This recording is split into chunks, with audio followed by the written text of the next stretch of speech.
So the danger in saying that I should ignore my emotions is that if my flesh says I'm no good and my spirit says I am good, there's confusion.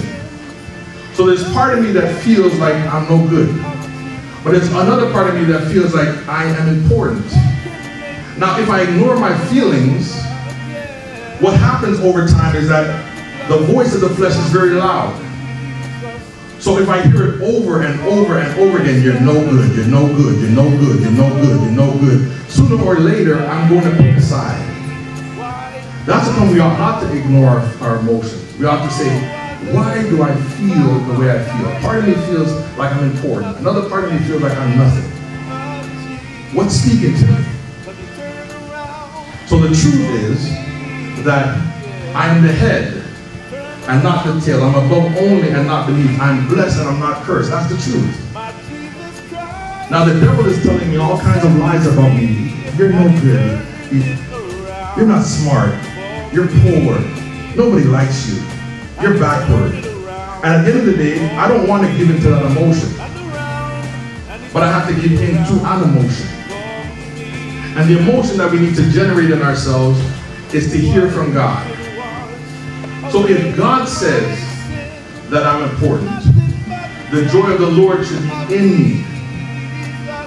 If the devil says I'm not important, I need to ignore that feeling because his voice is not the voice that I listen to. Are you following me?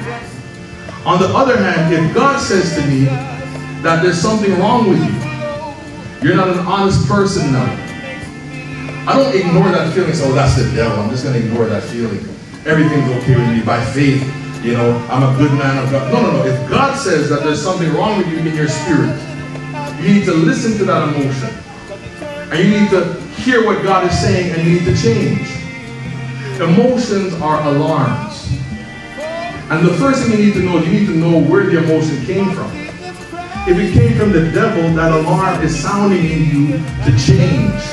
So if the devil tells me, no, I'm no good, and the alarm is setting off, I feel bad, I need to recognize that that alarm comes from the devil, and God's trying to tell me to wake up and to elicit in myself the joy of the Lord, to believe that I am anointed, to believe that I'm important, because the devil is a liar. But on the other hand, if God is speaking to me, and God is saying that you are important, that you are anointed, that you're my child, if I hear the voice of God, I am not to ignore my emotions and say, you know what, I don't want to get all happy, because every time I get happy, I get disappointed. No, no, no, no. You need to rush into the emotion of that alarm that God is sounding in you and say, yes, Lord, I agree with you. I am anointed, I am important because you made me. Now, Paul is saying that there's a peace that passes all understanding that will keep your heart. Your emotions, if your emotions are governed by your spirit, are governed by the word of God, are governed by what God is saying, then you will be emotionally stable, but you will begin to become more happy. You will begin to have more peace because God is the author of peace.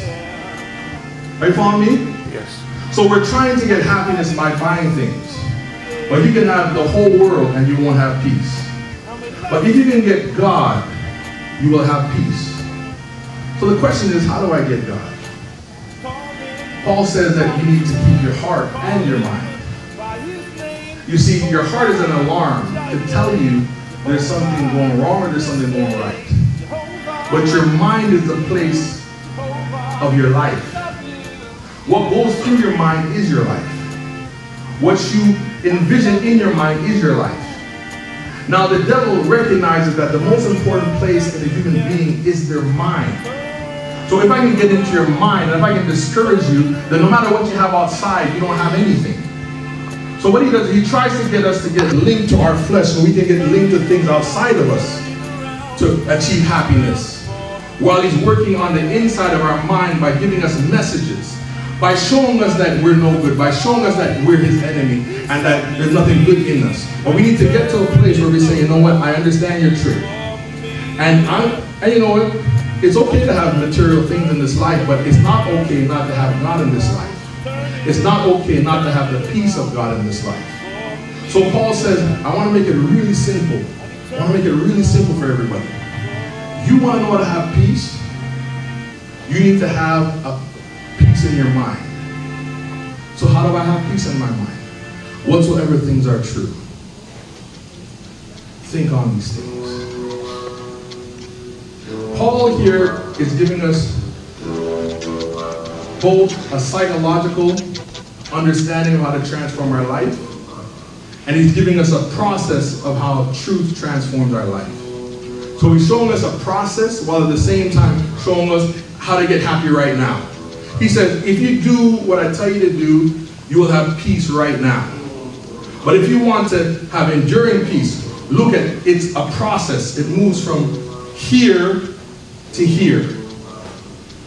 And what I love about him, he makes it so simple. He says the first thing that makes people depressed is the thoughts that they're thinking are incorrect.